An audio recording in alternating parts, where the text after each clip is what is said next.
Hello, and welcome back once again to Belmont Bunch. Today, where we're angry.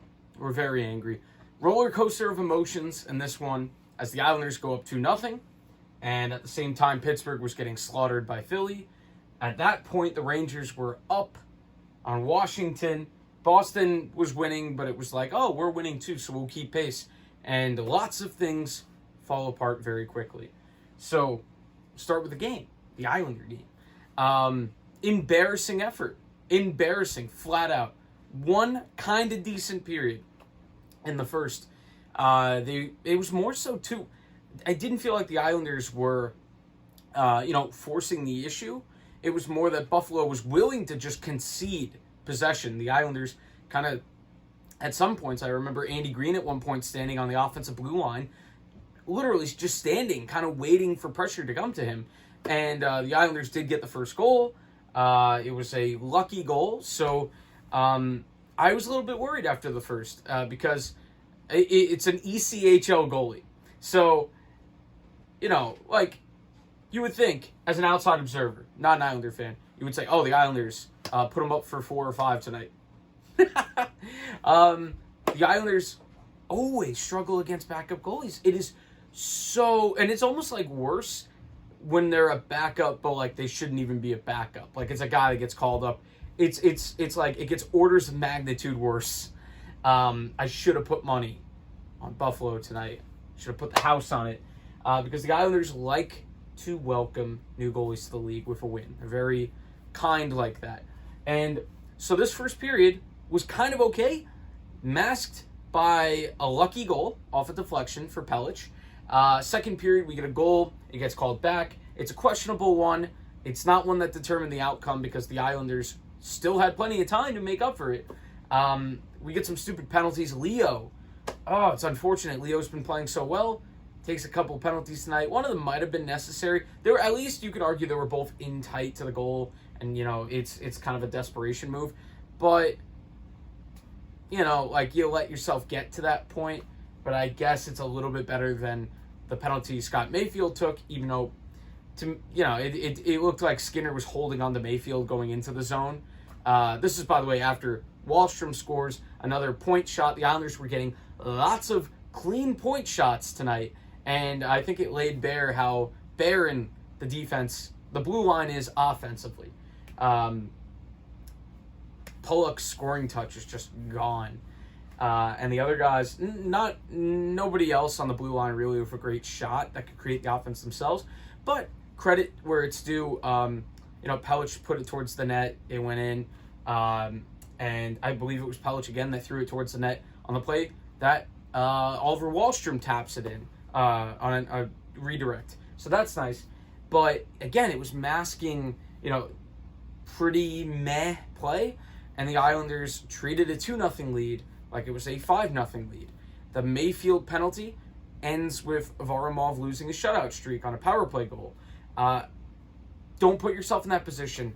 I know Mayfield got held going in, but don't then, leave the hand out there and grab a penalty.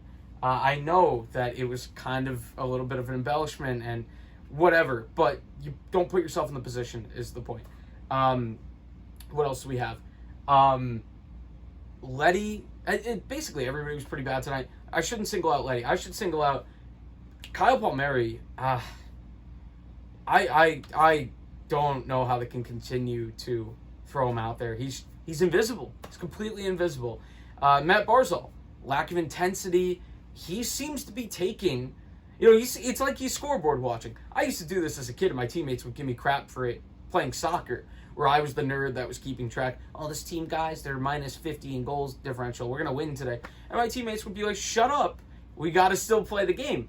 And Matt Barzal seems like he might be doing that a little bit because I don't feel like the intensity is there against some of the bad teams recently, not in general.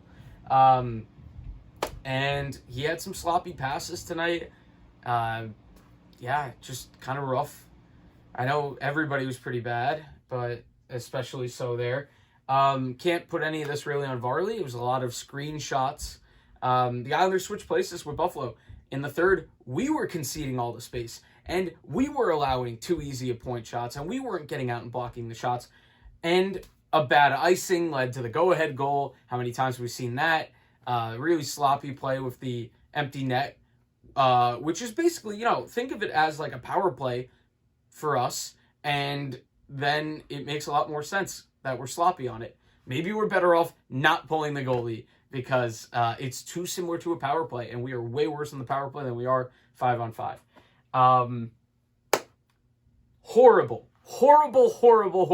And the Islanders wear this one. You deserve the loss because not enough effort. You can't only play 20 meh, to be charitable, 30 meh minutes and win a game against anybody.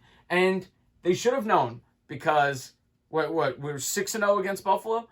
You're never gonna I know. I think Edmonton went 9-0 against Ottawa, but the Islanders, you can't ever anticipate them just sweeping a team. Really pathetic effort. I think missing Pajot definitely hurt a little bit. Although I thought Zajac, though he doesn't add anything offensively, he was one of the only guys tonight that showed a little bit of passion at a point. I saw a little bit of a snarl on his face, and he was hitting guys going by. So outside of that, there's not a lot of positives to take out of this one. They blow home ice. I say that now, and then Pittsburgh might lose again. Pittsburgh loses a horrible one tonight.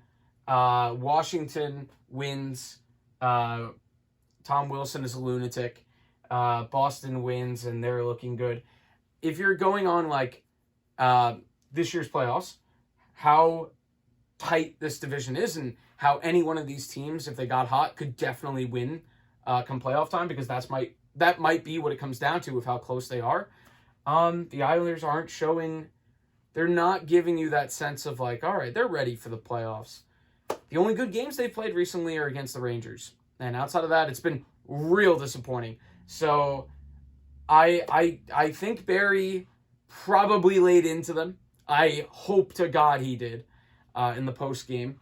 And judging on the face of Matt Martin here on the post game show, he looks like he's seen a ghost, which means Barry probably did. It's just a debilitating loss. It's just frustrating because it was in their hands and they just decided to throw it away. Credit to Buffalo for taking what the Islanders were offering. So we'll see you again after the next Buffalo game and get 2 Jersey games after that and then Boston. But as it stands right now, very precarious. I mean, they're in the playoffs now. The playoffs are, the teams are set. But the Islanders showing no initiative in terms of getting themselves back into the conversation for division lead. That could have been a thing tonight. If they got up to 69 points, they'd still be in third. They'd be a game out of first. With a good schedule, hypothetically, going forward. But again, that's why I was worried. I had been sounding alarms about Buffalo and Jersey getting a little bit off the mat the last few weeks. And you saw it tonight. There was some resolve. So if you're Buffalo, you definitely have to start Hauser again just because the Islanders are afraid. And if you're the Islanders, lots to do. This was probably a very long one.